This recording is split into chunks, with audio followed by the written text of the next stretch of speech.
My name is Grant Bishop, and I am a survivor of the cult that is known as the Church of Scientology.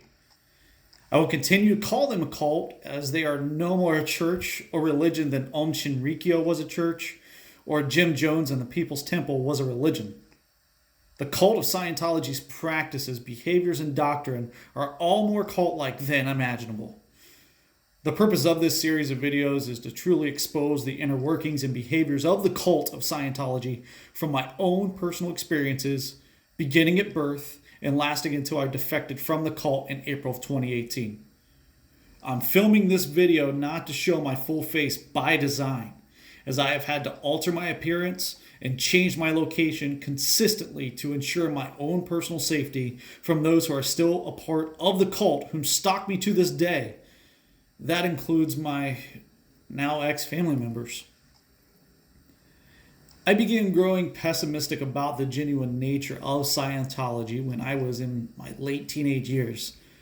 My curiosity grew after using a laptop that was lent to me by another young member of the Sea Org as we were completing novitiate training.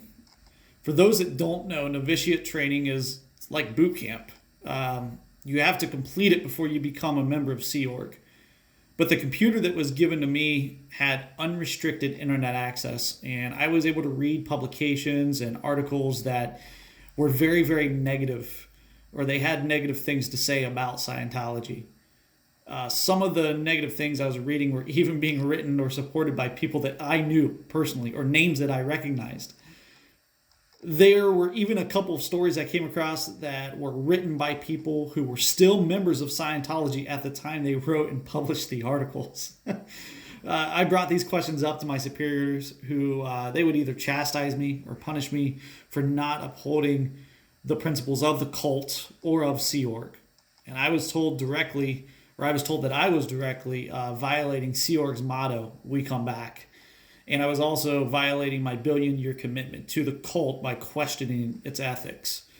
Eventually, I just became such a nuisance to the cult and the leaders of Sea Org, and I failed so many of the cult's policies that I was sent to the RPF, where I was forced into manual labor for up to like 20 hours a day, a lot of times.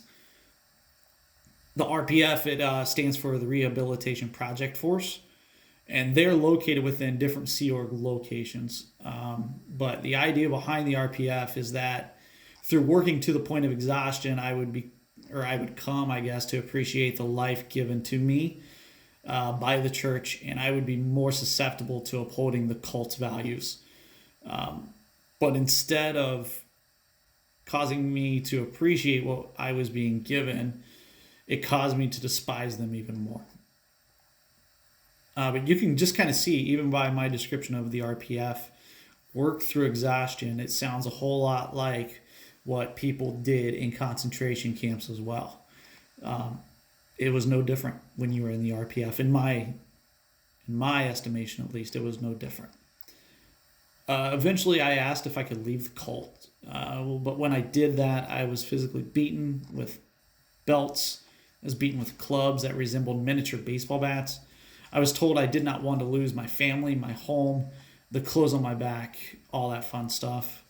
My family even threatened me physically, verbally, all the while church officials continued to mentally and physically beat me down multiple times throughout the course of a week. But as mentioned, in April of 2018, I was able to escape from the cult of Scientology located in University City, Missouri, near Kansas City. Since I escaped, I've had to continue moving around the nation as members of the cult, including my own parents, continue to stalk me. I've been physically assaulted and have even been almost abducted and thrown into vehicles by cult members no less than 5 times over the course of this past year.